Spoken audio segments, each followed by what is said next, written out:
Pretty much everyone has talked about AI. I've talked about AI. Pretty much everyone has an opinion on AI. My opinion on AI is not really ironed out. I feel that I am too ignorant and lack the knowledge to have a well-defined and reasonable opinion on the phenomenon. But there is one aspect I think that we can all talk about, that we all have access to, that we don't require special knowledge to talk about for, and that is a very peculiar aspect of AI that nobody seems to be talking about.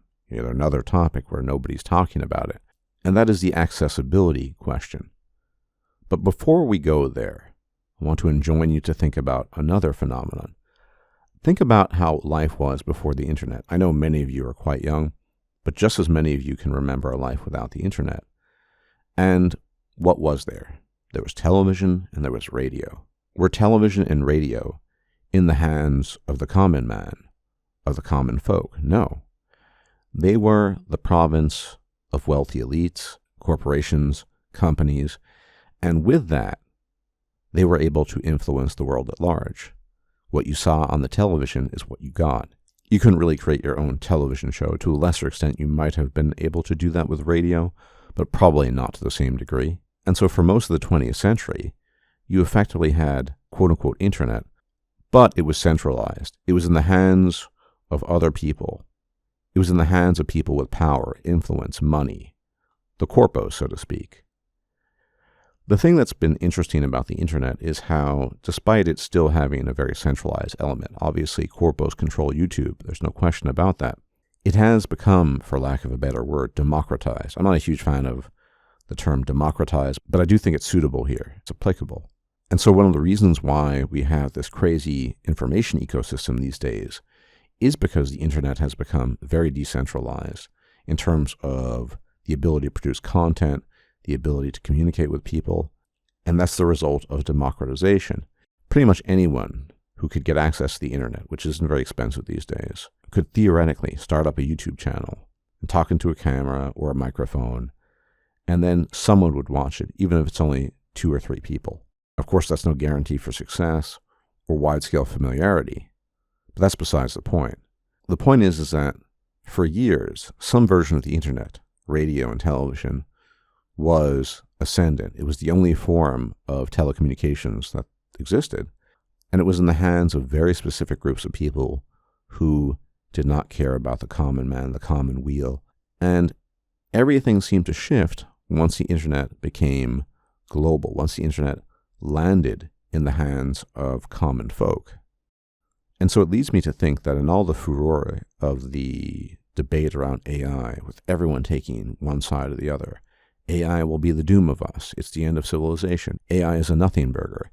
AI is a potential threat. AI is this type of threat. It is going to be mostly helpful. Who knows? I don't have a solid opinion on this yet. I don't have enough information. I'm probably not smart enough to form a solid opinion. But I can tell you one thing. What will be decisive about AI going forward, especially if it is a potential threat, and a lot of people think that, will be the democratization factor, will be its accessibility. Will AI solely be in the hands of corpos and powerful, wealthy, influential people who can then use it to change the world and dictate their wishes to the rest of us, or will it be decentralized? Now, this is, to my mind, the most salient point about AI, because it goes without saying, and it's an important point to bring up. Ultimately, all these things are tools. The question is, how do you use a tool? A sword on its own does nothing. You can wield a sword in just defense for a just cause, or you can use a sword to cut people down in a heinous and horrific act of criminality. It remains a sword. The same thing is true of a gun. The same thing is true of media. So if wealthy, powerful corpos are the only people that have access to the most important forms of AI, I'm not just talking about making AI art and what have you, which I don't think is the primary issue necessarily. That is when we need to start getting worried and thinking about these things, because that means they could potentially dominate the rest of us, and we would have no means of defending ourselves. Now, obviously, some of this dovetails with these concerns. When we talk about AI making various jobs redundant, the AI is in the hands of corpos. But if the common man had access to AI, powerful AI tools and it were inexpensive, that could serve as a feature that could level out the playing field.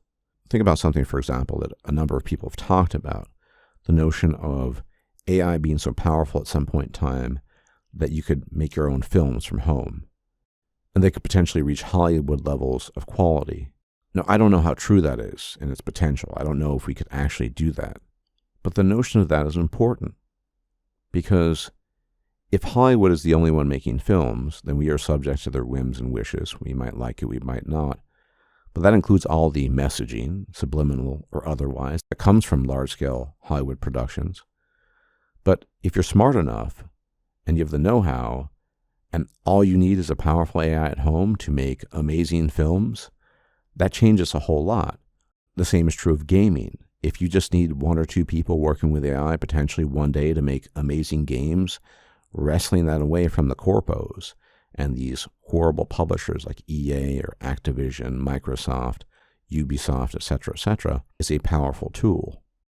If, for example, people are being let go of work, if they're losing their jobs due to AI, if they could work with the AI themselves to create competition and products that stand in direct opposition to the products that the corporates are making, but they're more affordable and more accessible, that stands as a roadblock against the corpos.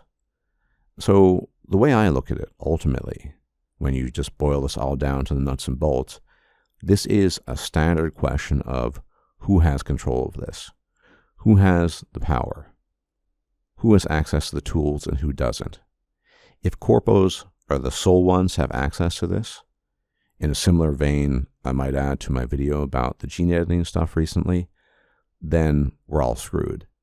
However, if this technology is leveled and democratized, and everyone can make use of this, on the one hand, it could be very chaotic, but on the other hand, it could potentially level the playing field so the redundancies that emerge and the malicious intentions that corpos might have to do with us as they will, those might be significantly reduced by such a process. And so generally that's my wish. I wish more people would talk about this in terms of who has access to it.